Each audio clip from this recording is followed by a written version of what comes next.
waxaad moodaa maanta taariikhda laynoo dhigo ama Yurub ay jeceshay inay dadka u dhigtaa waa taariikh ninka cadi wuxuu sameeyay oo qura ah.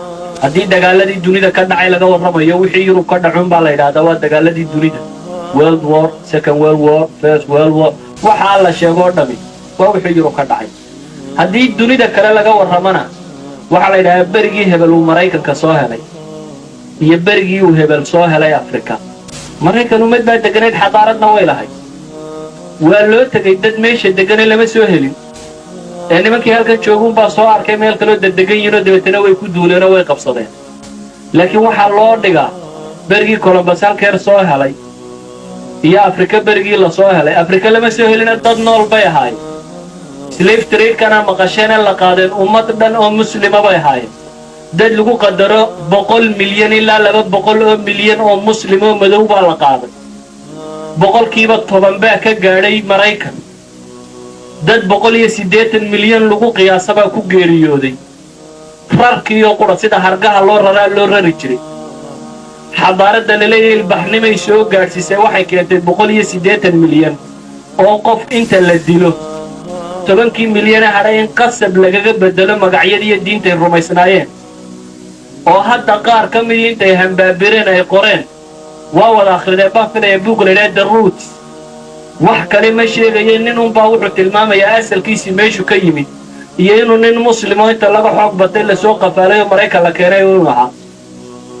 laakiin waxa taariikhda laynoo darsoo dhamay taas weeyaan. taariikhda layna baraa waxay tahay markaynu iskuullada ku jirnay wixii laynoo dhigay nebi maxamed baa yimi buu ahaa. duni sanamayaalin buu yimo sanamadii oo dhan wuu burburiyey. dabeetana macnaha la fahmi karaa waxa weeyaan dee maanta sanam la burburiyaa ma jiro haddii maxamed uu burburiyo xadaaraddanina way nacday sanamkii waa laga tegey. marka taariikhda muslimkoo dhan laynooga warramayana cali iyo mucaawiya istilaa ka baqasheen. waxa laaliya waxaynu taariikh ka dhiganoo dhamme waxay ahayd cali iyo mucaawiya istilay. taariikh kaloo islaam leeyoo laydiin dhigay ama se laynoogu dhigay dugsina ma jiro. laba nin oo muslima istilay mooyaane wax kaloo haba yaraatee islaam laynooga dhigay ma jiro. ummadda aan iyadu garanayn taariikhdeediiba waxa yaab leh say u horumari karto. ikhwatii fillah waxaan leeyahay nolosha waa ka maqantiina toosa oo tijaabiya inaad nolosha barataan. salaamu calaykum. nolosha waa ka maqantiina toosa oo tijaabiya inaad nolosha barataan.